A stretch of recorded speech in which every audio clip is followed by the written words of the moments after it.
আমি এসেছি the famous world traveller ইবনে বতুতার দেশ। শুধু ইবনে বতুতার দেশ মরক্কোতে না, আমি এখন যে জায়গাতে দাঁড়িয়ে আছি এটা হচ্ছে তার জন্মস্থান তানজিয়ার। ফেমাস ট্রাভেলার ইবনে বতুতা জন্মগ্রহণ করেছিলেন এই তানজিয়ারে 1304 সালে।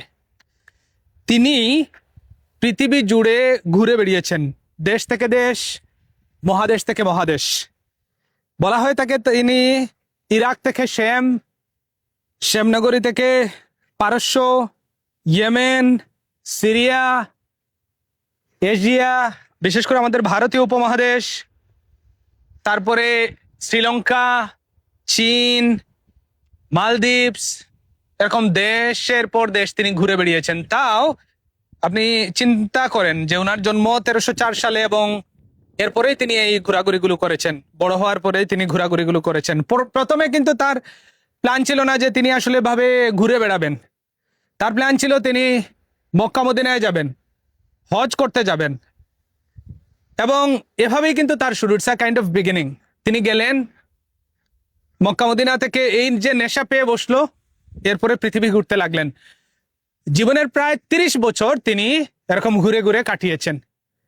এবং ইতিহাস থেকে জানা যায় প্রায় তৎকালীন সময়ে প্রায় 1,20,000 কিলোমিটার, 1,20,000 কিলোমিটার জায়গা তিনি ভ্রমণ করেছেন। এমন এক সময় তিনি এই 1,20,000 কিলোমিটার জায়গা ভ্রমণ করেন যখন এখনকার মতো প্লেন ছিল না, রাস্তাঘাট ছিল না, যাতায়াতের কোনো সুব্যবস্থা ছিল না। হেঁটে হেঁটে মরুভূমিতে উঠে কিংবা ট্রেডার্সদের সাথে নদীপথে তিনি এই ভ্রমণটা সম্পন্ন করেন। মানে আনবিলিভেবল একটা জার্নি। অর্থ লাগতো, অর্থের টেনশন ছিল, ডাকাতের ভয় ছিল, রাস্তাঘাট, মানে আরো কত স্বাস্থ্যের ঝুঁকি ছিল, অসুস্থতা, মারা যাওয়ার মতো কিন্তু ঝুঁকি ছিল। But this man conquered. এত বাধা, এত প্রবলেম জয় করে তিনি পৃথিবী ঘুরলেন, কাইন্ড অফ পৃথিবী ঘুরলেন।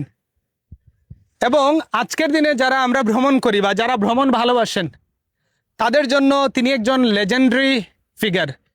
মানুষের উৎসাহের এক, মানে ভ্রমণ উৎসাহের এক অন্যতম কেন্দ্রবিন্দু তাকে বলা যেতে পারে।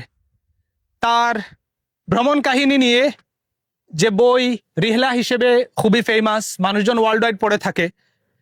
আমার কাছে খুবই ভালো লাগে, অসাধারণ লাগে যে ইবনে বতুতাকে আমি ছোটবেলায় পড়েছি, সেই ইবনে বতুতার শহরে আজকে আমি আসতে পেরেছি। It's really awesome. মানে কখনো কল্পনায় ছিল না যে ইবনে বতুতা আমাদের ভারতীয় উপমহাদেশে গিয়েছিলেন, তার দেশে কোনো এক সময় আসা হতে পারে, তার জন্ম শহরে বেড়াতে পারি, এটা কখনো কল্পনায় ছিল না। যে স্বপ্ন ওইভাবে কখনো দেখিনি, সেই স্বপ্নই আজকে বাস্তব। শহরটা এত সুন্দর, কাম এন্ড কুল, এবং এই শহরের মানুষ তো বেড়াতে ভালোবাসবেই, যদিও এটা শত শত বছর আগের ঘটনা। সেলিউট টু দ্য ভ্রমণ king of Ibn Battuta, salute the legendary world famous traveller Ibn Battuta.